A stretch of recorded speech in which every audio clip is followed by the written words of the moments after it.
Her contractions had been coming for hours. Sweat dripped down her face as she clutched the hospital bed rail. But when she pressed the call button, the nurse's voice came cold. "You're fine. First-time mothers exaggerate." By the time anyone checked her, it was too late.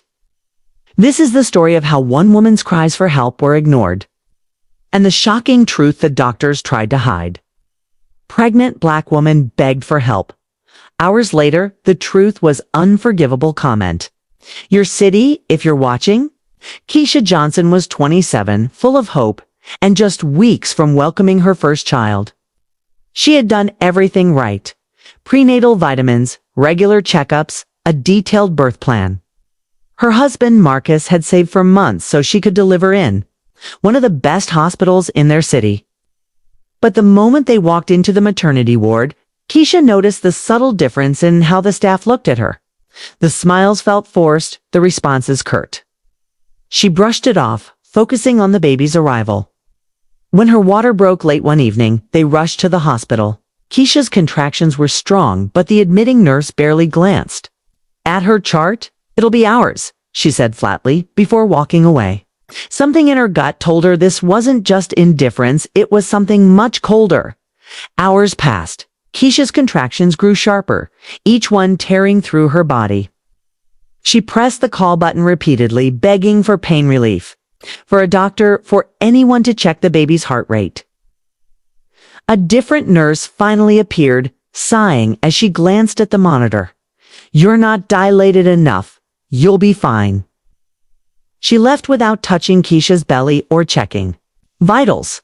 Marcus clenched his fists, pacing the floor. In the next room, a white mother-to-be arrived. Keisha overheard nurses rushing in and out, adjusting pillows, checking vitals, bringing ice chips. Meanwhile, her own calls went unanswered for another 40 minutes. The pain became unbearable. She felt dizzy, her breaths shallow.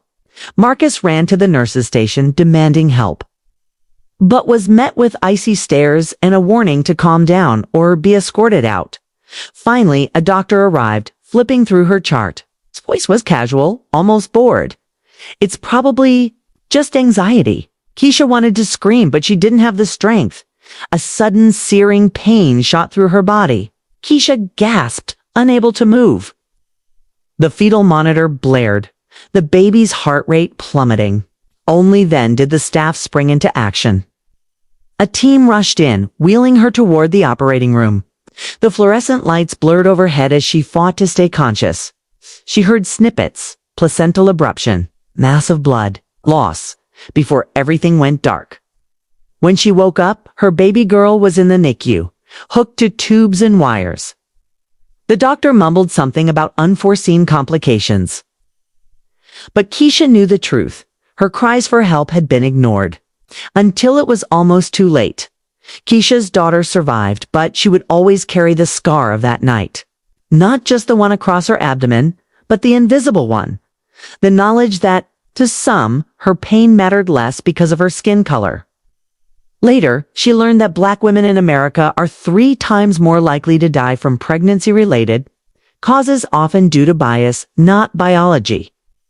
She decided to speak out, sharing her story with advocacy groups, determined to change the system for other mothers.